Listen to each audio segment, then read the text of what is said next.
आपने देखा पाकिस्तान में महंगाई बड़ा मुद्दा है, वहीं भारत में हाथरस इस वक्त बड़ा इश्यू बना हुआ है। हाथरस केस में उत्तर प्रदेश पुलिस की एसआईटी की रिपोर्ट कल आने वाली है। इससे पहले आज योगी सरकार ने सुप्रीम कोर्ट में बताया कि आधी रात को चिता जलाना शहर को बचाने के लिए जरूरी था। सरकार कह रही है कि हाथरस के बहाने दंगे की साजिश थी। अब साजिश के पीछे भीम आर्मी का नाम भी बार बार सामने आ रहा है। आज हमने हाथरस के गांवों में इन्वेस्टिगेशन की तो भीम आर्मी और उसके चीफ चंद्रशेखर उर्फ रावण पर चौंकाने वाले खुलासे हुए।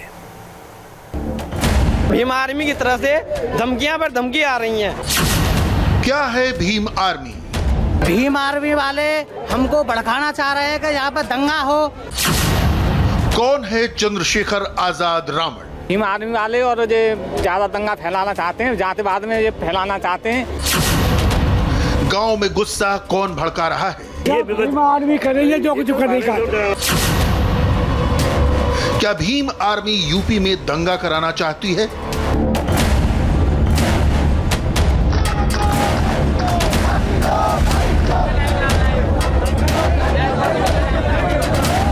पिछले 8 दिन से भीम आर्मी का नाम सोशल मीडिया से लेकर मेन स्ट्रीम मीडिया तक छाया हुआ है। हर टीवी चैनल, हर अखबार में चल रहा है।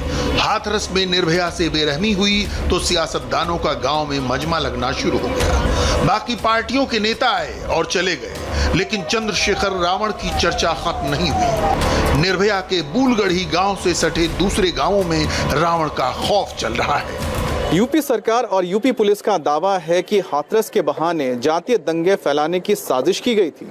आरोपों के घेरे में भीम आर्मी भी है। ग्राउंड जीरो से आज हमने इन्वेस्टिगेशन की है कि क्या वाकई में भीम आर्मी में इतनी ताकत है कि वो 4 घंटे में दंगे करा सकती थी। भीम आर्मी के आगे कौन है और पीछे कौन है। दिल्ली दंगों से हाथरस तक चंद्रशेखर रावण के कनेक्शन की हमने पड़ताल की।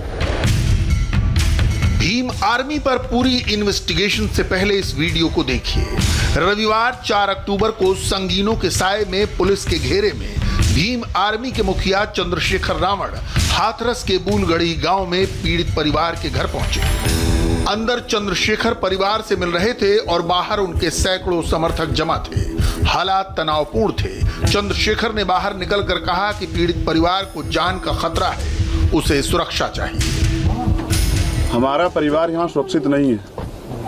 जब इस देश में बहन बेटियों पर कोई आपत्ति आती है, जब कंगना रनावत को वायु श्रेणी की सुरक्षा मिल सकती है, तो जहाँ ये हालात है कि यहाँ 2-2 किलोमीटर में पंचायतें हो रही हैं, अपराधियों के पक्ष में पंचायतें हो रही हैं, यहाँ पथराव भी हो रहा है, धमकियां दी जा रही है। हमारा परिवार यहाँ सुरक्षित नहीं है। मैं सरकार से परिवार के लिए वायु श्रेणी की सुरक्षा की मांग करता हूँ। भीम आर्मी के कार्यकर्ता इससे पहले दिल्ली के सफदरजंग अस्पताल भी पहुंच गए, जहां निर्भया को 28 सितंबर को भर्ती कराया गया था और यहीं पर 29 सितंबर की सुबह उसने दम तोड़ दिया। लेकिन बात सिर्फ हंगामे और प्रदर्शन की नहीं है। भीम आर्मी पर दंगे की साजिश के आरोप लग रहे हैं। निर्भया के गांव में राहुल गांधी, प्रियंका गांधी पहुंचे।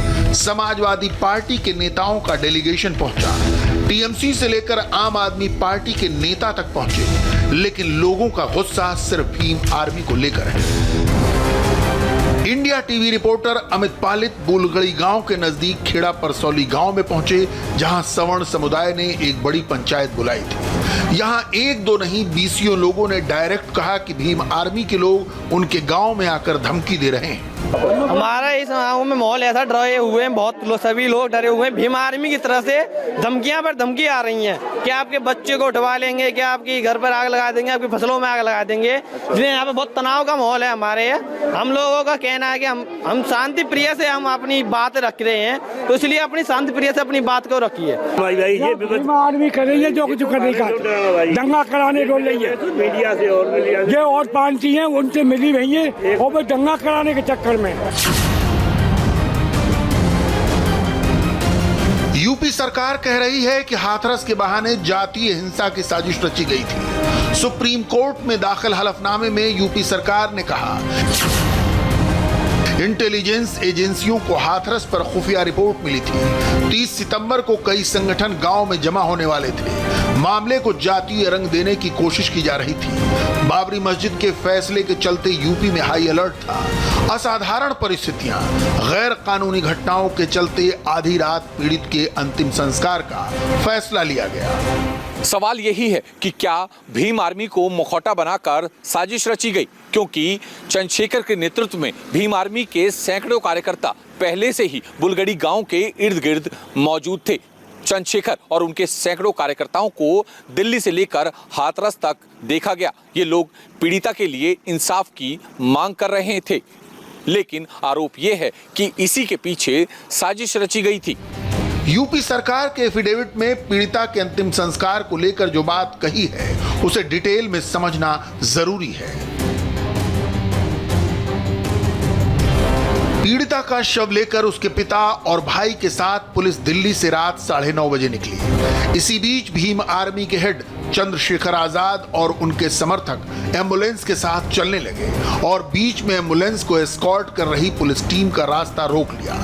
बहुत मुश्किल से रात करीब 12:45 पर हाथरस के गांव पहुंचे। जब पुलिस वाले पीड़ित का शव लेकर वहां पहुंचे तो करीब 200 से 250 लोग वहां पहले से मौजूद थे। लोगों ने एम्बुलेंस का रास्ता रोक लिया।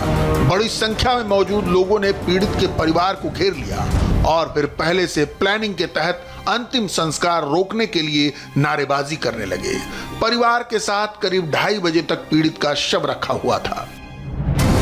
यानी अदालत को सरकार ने क्लियर बताया है कि भीम आर्मी के लोग नहीं चाहते थे कि अंतिम संस्कार शांति के माहौल में हो, इसीलिए आधी रात को अंतिम संस्कार किया गया। इंडिया टीवी के कैमरे में 29 सितंबर की उस रात की तस्वीरें कैद हैं, जब गांव में अंतिम संस्कार को लेकर हंगामा बरपा हुआ था। पुलिस का कहना है कि सुबह बड़े पैमाने पर हिंसा फैलाने की साजिश का इनपुट था, इसीलिए 4-5 घंटे पहले ही पीड़ित का अंतिम संस्कार किया गया।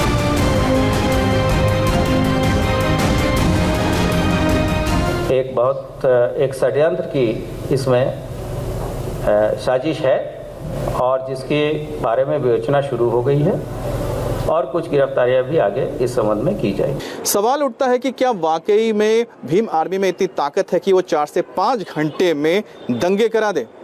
दरअसल पीड़िता का अंतिम संस्कार रात को 2:30 बजे किया गया, जबकि परिवार चाहता था कि सुबह 6:30 बजे किया जाए। सहारनपुर के रहने वाले चंद्रशेखर आजाद उर्फ रावण 2014 में इन्होंने भीम आर्मी नाम से एक संगठन को तैयार किया। फेसबुक और व्हाट्सएप के जरिए अपने फॉलोअर्स को जोड़ा, लेकिन ये सुर्खियों में आए जब सहारनपुर में दलित छात्रों की पिटाई हुई उसके बाद। क्या भीम आर्मी सिर्फ मुखौटा है? इसके पीछे कोई और है? हमने इसकी इन्वेस्टिगेशन की तो पता चला कि सहारनपुर की घटना से भीम पार्टी की पहचान शुरू हुई थी। साल 2016 के सितंबर में सहारनपुर के AHP इंटर कॉलेज में दलित छात्रों की कथित पिटाई के बाद हुए विरोध प्रदर्शन के बाद पहली बार ये संगठन सुर्खियों में आया था। लेकिन 2017 में जब सहारनपुर के गांव में राजपूतों और दलितों के बीच हिंसा हुई तो हिंसा के आरोपों के बाद चंद्रशेखर उर्फ रावण को गिरफ्तार किया गया था।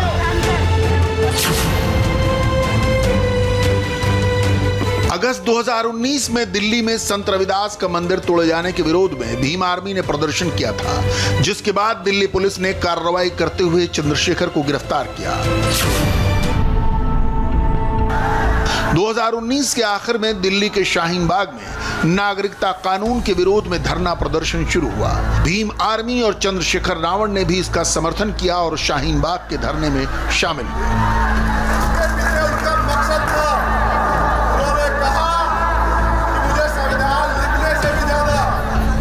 इसी प्रोटेस्ट के बाद दिल्ली के जाफराबाद में दंगे भड़के और भीम आर्मी पर हिंसा भड़काने का आरोप लगा।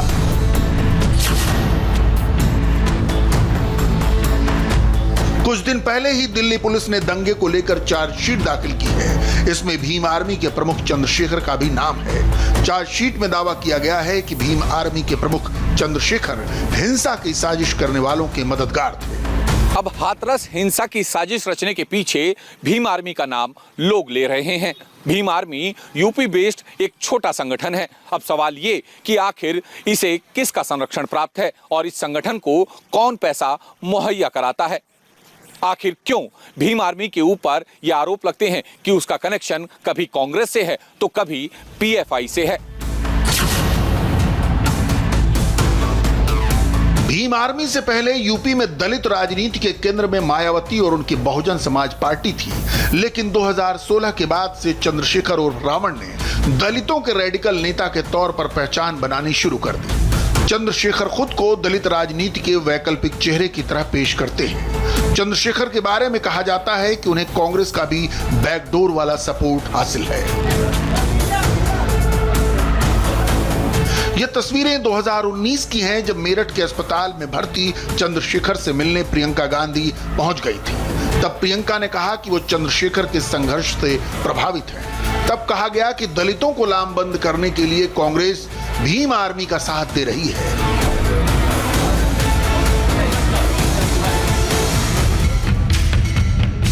लेकिन पिछले एक साल में भीम आर्मी की राजनीति बदल चुकी है। चंद्रशेखर दलित मुस्लिम गठजोड़ की संभावना तलाश रहे हैं, इसलिए कभी वो जामा मस्जिद की सीढ़ियों पर दिखते हैं तो कभी शाहीन बाग के मंच पर। दिल्ली दंगे में भी भीम आर्मी पर गंभीर आरोप लगे। हाथरस की हिंसा की साजिश के पीछे भीम आर्मी पर सवाल उठ रहे हैं। इंडिया टीवी रिपोर्टर ने हाथरस में निर्भया के गांव से सटे इलाकों में लोगों से बात की तो भीम आर्मी पर खुलकर आरोप लगाया गया कि उसे पीएफआई जैसे कट्टर इस्लामिक संगठन से फंडिंग मिल रही है। यही क्यों आ रहे, ये हाथरस ही क्यों राजनीति का अखाड़ा बना लिया है? केवल इसलिए कि हाथरस बदनाम हो, सांप्रदायिक दंगे हो, इसमें जो पीएफआई जो फंडिंग कर रही है, समझे? तो ये इसको हाथरस को एक राजनीति का अखाड़ा बना लिया है इन लोगों ने। भीम आर्मी वाले और जो ज्यादा दंगा फैलाना चाहते हैं, जातिवाद में ये फैलाना चाहते हैं, जातिवाद से दंगा करना चाहते हैं। या हमारे क्षेत्र में कभी भी दंगा नहीं हुआ है जातिवाद से कभी, लेकिन अब इन्होंने फंडिंग करके पीएफआई से फंडिंग की है, कांग्रेस वालों ने फंडिंग की है। भीम आर्मी के कर्ता धर्ता के तौर पर चंद्रशेखर आजाद और रावण है। भीम आर्मी के हर धरना प्रदर्शन में यही चेहरा आगे रहता है, लेकिन पीछे से उसे किसका सपोर्ट मिल रहा है?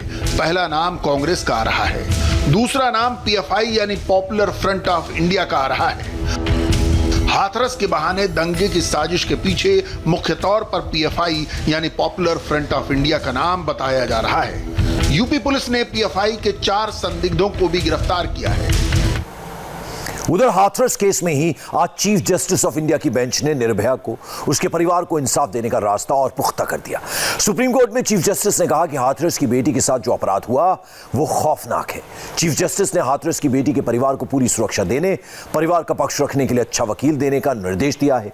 योगी सरकार ने भी एक्शन लेते हुए ठाकुरों की पंचायत बुलाने वाले पूर्व एमएलए राजवीर सिंह समेत 100 लोगों के खिलाफ केस दर्ज कर लिया है। मगर दुखद पहलू यह है कि इंसाफ के लिए शुरू हुई जंग जाति के झगड़े में तब्दील होती दिख रही है। बोलते सन्नाटे में संगीनों का खामोश साया, हर उस शख्स से जवाब तलब जो गांव में आया। खेत खलिहानों में अलसाया सन्नाटा, ग्रामीण चेहरों पर तैरती अजनबी दहशत। मंदिरों में औरतों और मर्दों की जुटान, शिकायतों का ऐसा अंबार कि खत्म होने का नाम न ले। पहले एक शिकायत सुन लीजिए, इस शिकायत का अंदाज देख लीजिए, फिर हाथरस में सियासत की कहानी को आगे बढ़ाते हैं। दीदी हाँ, ये बताइए कि आपके यहाँ पर जो अभी माहौल है किस तरह का भी है, कि यहाँ पर तनाव है, क्या है? तनाव बहुत गुस्सा भड़का हुआ है गाँव, तो का गुस्सा तो जो भड़क रहे हैं कि भैया एक अलग की न्यूज एमबी दिखा रही है, सच्चाई ना दिखा रही, चौना दिखा रही। भैया सच्चाई दोनों तरफ की बात सुनो ना, एक तरफ की जो सुनने, दोनों तरफ की सुनो, एक अलग की मत कहो। अगर वो पीड़ित है तो बेटने के घर वाले तो पीड़ित है, वे निर्दोष क्यों फंसाए जा रहे हैं? बिन में क्यों ऐसा के संग में क्यों दिखाया जा रहा है? जब पहले तो लड़की कहती है कि संदीप ने मारा, अरे संदीप तो लड़की के भाई का भी नाम था, लड़की के भाई का भी नाम था, और उसकी माँ ही तो बोल रही है कि गुड्डू के लड़का है लड़की ने। अब तो सीबीआई जांच होगी तो उससे आप लोग संतुष्ट हैं? हाँ, हम सीबीआई भी जांच। हाथरस में ये एक लड़की की चिता से उठा विवाद था जो अब जाति की जंग में जिंदा हो गया है। हर जबान पर हाथरस की एक नई सच्चाई है, एक नई कहानी है। पुलिस की रिपोर्ट कहती है मुख्य आरोपी का नाम संदीप है। गांव की महिलाएं कहती हैं लड़की के भाई का नाम भी संदीप है। आप कह सकते हैं नाम में क्या रखा है, मगर सियासत कहती है नाम में नहीं जाति में रखा है। हफ्ते भर से ज्यादा हुए हाथरस के चंदपा थाना क्षेत्र के इस इलाके में माहौल बेहद खराब और तनाव से भरा है। शुरुआत बुलगड़ी गांव में एक दलित लड़की के कथित बलात्कार से हुई। अब पूरे 5 किलोमीटर में पसरा जवार जात की सियासत देख रहा है। काम धंधा ठप है और इलाके के बुजुर्ग सख्ते में, जिन्होंने पहले कभी ऐसा माहौल देखा ही नहीं था। मैं आपको बता यहाँ पर तस्वीर दिखा देता हूँ। सबसे पहले देखिए कि गांव का जो माहौल है, यहाँ पर देखिए, यहाँ पर ट्रैक्टर्स लगे हुए हैं, यहाँ पर जो पूरा का माहौल नजर आ रहा है। ये एक मंदिर है, ये यहाँ का सबसे बड़ा मंदिर है, प्रसिद्ध ये मंदिर है। और इस पूरे मंदिर के यहाँ परिसर में ही आज ये लोग जमा हुए हैं और लोग अपनी बात रख रहे हैं, क्योंकि इनको ये लगता है कि इस पूरे माहौल को खराब करने की कोशिश की जा रही है। अच्छा, आप तो यहाँ के बड़े बुजुर्ग हैं, ये बताइए कि इस इलाके में क्या कभी जात पात इसको लेके कभी ऐसी कोई चीजें हुई हैं? सर, आप यकीन नहीं करेंगे, ऐसी की लड़कियों की शादी में दान करते हैं, कन्यादान करते हैं, शरीक हो गए, भाग लेके दिल से लगा के रखते हैं। शांति कभी बताइए, आज तक नहीं हुआ, कभी नहीं हुआ। ये पहली बार हुआ है ऐसा, और ये कराया राजनीतिक पार्टियों ने। पीड़िता का गांव बुलगड़ी है, मगर इसके आसपास के गांवों भंगना, खेड़ा परसौली, पतरौली वगैरह में इस कांड की कसीदगी है। हाथरस के बुलगड़ी गांव में इस वक्त मैं पीड़िता के घर की छत पर मौजूद हूं।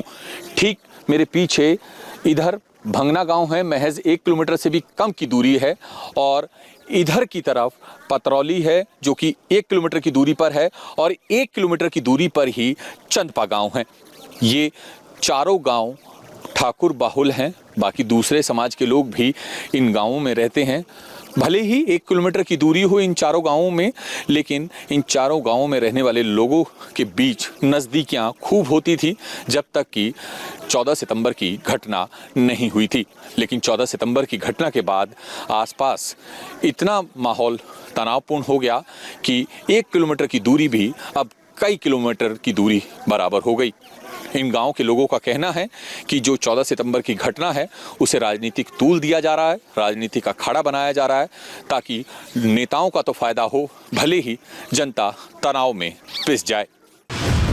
मामला दलित उत्पीड़न का है, दलित लड़की के कथित बलात्कार का है। इसलिए देश की सबसे बड़ी अदालत ने सरकार से सख्त लहजे में सवाल पूछा, पीड़ित परिवार की सुरक्षा का क्या इंतजाम है, उनकी पैरवी के लिए वकील मौजूद है या नहीं। मगर गांव के दूसरे पक्षों को शिकायत है कि उनकी मुसीबत को देखने वाला कोई नहीं। असली उपेक्षा तो उनकी हो रही है और कोई पूछने वाला नहीं। नौजवान पीढ़ी अच्छी तरह समझ रही है कि मामले को ऊंची जाति बनाम नीची जाति बना दिया गया है या बनाने की कोशिश हो रही है। पूरे इलाके में कोई किसी की बहन बेटी को आंख उठाकर नहीं देखता, मगर बाहरी लोगों के भड़काने पर लड़की का परिवार भड़काऊ बयान दे रहा है। छोटा सा केस था, उसी ने कराया केस, राजवीर दिलेर और उसकी लड़की ने, उसकी जांच कराई जाए और सीबीआई जांच कराई जाए उसकी। इस केस को उन्होंने ऐसा कर दिया, हाई कास्ट और दलित लोगों की बना दिया है इस केस को, ना कि ऐसा कुछ नहीं है, जाति विवाद खड़ा कर दिया है, ऐसा कुछ नहीं है। जो आरोपी हो गए हैं उनके माता पिता ने कह दिया अगर मेरे बच्चे आरोपी निकले तो भरे बाजार में गोली मार दी जाए। यहाँ की जो जिन्होंने जाति विवाद बना दिया है, ऐसा कुछ नहीं है। तो कुल मिलाकर यहाँ पर कोई जात पात का ऐसा कोई मामला नहीं, लेकिन जानबूझ के यहाँ पर जात पात किया जा रहा है। नहीं, देखिए हाथरस ब्रज की डेयरी के नाम से जाना जाता है। यहाँ पे 1% भी किसी के बीच में जातिवादी का कोई भी मतभेद नहीं है। हम लोग वासुदेव कुटुंब को निभाने वाले लोग हैं, हमारे लिए सब लोग हमारे भाई हैं और बहन हैं। लेकिन अगर इस तरीके का अन्याय आप लोग करेंगे कि बेचारा लड़का जो है ही नहीं, जो अपनी ड्यूटी पे गया हुआ है, आपने उसका नाम बढ़ा दिया। आपने देखिए उसकी जो, मुझे नहीं लगता उसकी भाभी है भी कि नहीं लड़की की, वो ठीक है, वो क्या बोल रही है, जो पीड़िता की भाभी है उसने क्या बयान दिया है, आपने सुना होगा शायद। उसे सीबीआई नहीं चाहिए, उसे नार्को टेस्ट नहीं चाहिए, उसे एसआईटी पे भरोसा नहीं है, उसे कोई जांच नहीं चाहिए। बुलगड़ी गांव में दलित लड़की की मौत के मामले और उसकी लाश जलाने के विवाद को बयान करने की जरूरत नहीं है, मगर उसके बाद जो हुआ उसे बयान किए बगैर जात की सियासत का ये मसला समझ में आने वाला नहीं है। बुलगड़ी गांव में सबसे पहले राहुल गांधी और प्रियंका गांधी पहुंचे, मगर गांव पहुंचने से पहले दिल्ली से हाथरस के बीच हुआ हंगामा सबने देखा।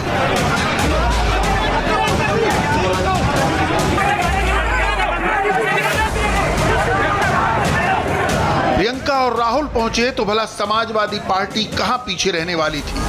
उसके नेता भी परिवार से मिलने पहुंचे, मगर पीड़ित परिवार के घर के बाहर हंगामा जानबूझकर खड़ा किया गया।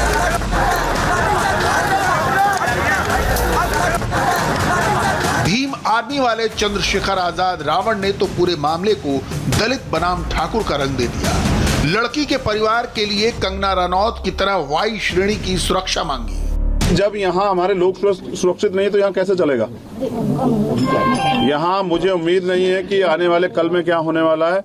कल यहाँ कुछ भी हो सकता है। मैं यहाँ मांग करता हूँ कि मैं परिवार को साथ ले जाना चाहता हूँ। मैं अपने परिवार को यहाँ नहीं छोड़ना चाहता। क्या तो सरकार यहाँ वाई श्रेणी की सुरक्षा की घोषणा करे और वो परमानेंट परिवार के साथ रहे। और आज मुंबई से आई मौत की खबर ने हर